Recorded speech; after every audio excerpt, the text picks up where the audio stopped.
What's up guys, John Rettinger here. For the past few months I've been doing a video series on advice for aspiring tech reviewers and advice for YouTubers in general. I'd like to continue that with some more advice for you guys and for those of you that are looking to expand your audience or maybe start making YouTube videos. I've got a few bits and pieces that I've learned over the past couple years that I'd like to share with you guys. Certainly there's much more that I need to learn, but as I kind of get a sense of what works and what doesn't, you know, maybe you guys can be the beneficiaries of my experience. So, you can check out the past videos for some of the old advice that I've offered, but I've got sort of some new advice with a little bit of a different take than I had in the past. So one of the big questions I get is, I want to review things, I want to review technology, but I don't have a big enough audience for companies to send me products, or I don't have enough money to buy products to review. And that's okay. You don't need to be rich or have any money or even have any subscribers to review technology. There are a few ways you can go about it inexpensively while you're building your audience. So let me tell you guys the few things that have worked for me. The first is give your take on a device. So for instance, what I did a few days ago with the Palm Pre. I don't have a Palm Pre in hand. I just gave my take on it, what I thought about it, what I thought it was going to do the industry and how it was going to shape future cell phones, and I opened up a discussion to the audience. You know, your videos are more than just you talking to somebody, it's also a discussion that follows down below in the comments. So if you can prompt a nice discussion, not only can you learn from your viewers or your future viewers, you know, it's also a nice chance for them to, get to know you, and if they like your content, hopefully subscribe and subsequently build your audience base. So that's a very simple way. Just talk about product. You don't necessarily have to have them in hand. You don't have to do an unboxing or review or hardware overview, whatever you want. Just talk about technology. It's not so bad. The next option, and this one does cost a little bit of money, but not much, is just review very inexpensive products. If, for example, you're an Apple fan and you have an iPhone, review some iPhone applications and keep it at 99 cents, or review free applications. You know, use what you have at your disposal. If you have a BlackBerry Storm, pick up a case for a BlackBerry Storm for maybe 20 bucks and review the case and start building your audience that way. You know, naturally, holistically, and kind of build it up from the ground up. And I think your audience will eventually respect you more as your subscriber base grows and your viewers grow, knowing kind of where you came from to, where you guys want to be. So again, you don't have to go out and spend a lot of money, even just a little bit. Next thing is review things that you already have. If you have a wireless mouse, for example, on your computer, review it. If you have an older digital camera, review it. People are still looking for information on these things. If you've got a fancy keyboard or whatever you have, give it a review. Someone out there is going to want to know about it. And that someone may tell a friend, and that friend may tell somebody else. And you never know, things could really snowball from there. So again, for last time, you don't have to have a lot of money or spend any money to start reviewing technology.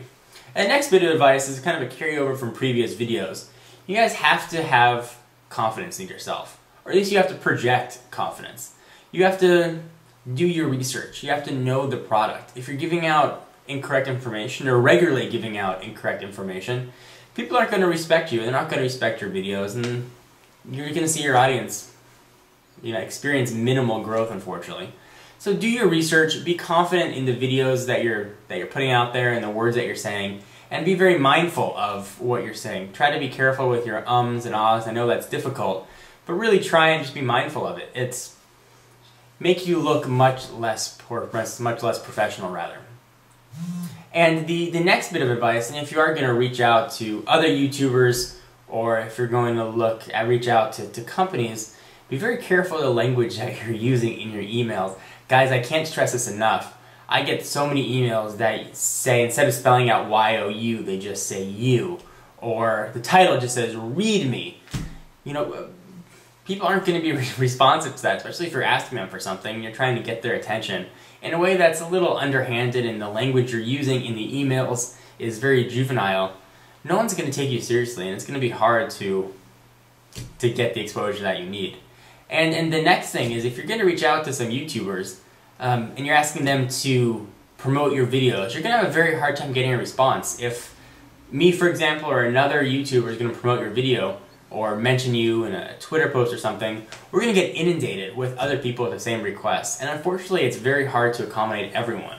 So to keep things fair, most people will generally decline those requests. So while it never hurts to ask, don't be discouraged if those requests don't come through. You know, I get those quite a bit, and I know people way more popular than me get them as well.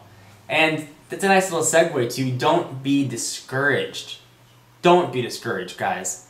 Have confidence and know that you're not going to build your audience overnight. It's not going to take 1 week, 2 weeks, no matter how many videos you put up in that amount of time. It's going to take months. It's just like any other job. It's going to take time for you to get acclimated, for you to learn, and for people to take notice.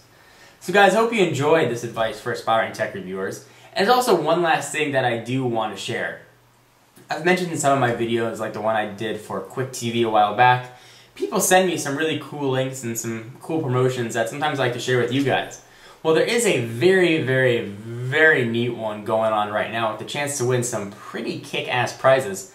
And it's being done by MoFilms, Spike Lee, and actually AT&T is involved as well. And this is really cool if you're trying to be a tech reviewer, which is why I'm mentioning it right now.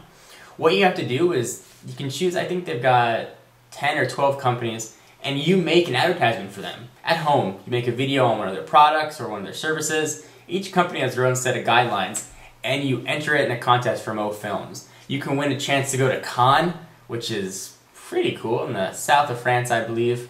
They were giving away a trip to the American Idol finale, but that's passed. You can win NCAA Final Four tickets for next year, chance to get recognized and get some money. There's a lot of really, really cool prizes. And I know you guys like to make videos. I like to make videos, so it's a nice chance to get some reward for your hard work. I'll put a link to that up in the sidebar, and I actually read about it on AT&T's Facebook page, so you can check it out there too if you'd like. Anyway guys, for exclusive content, be sure to follow me on Twitter, twitter.com/John4Lakers. Hope you are having a nice day, having a nice weekend. Whatever day you're going to be watching this, you have a weekend coming up at some point, and I will see you guys in the next video. Bye-bye.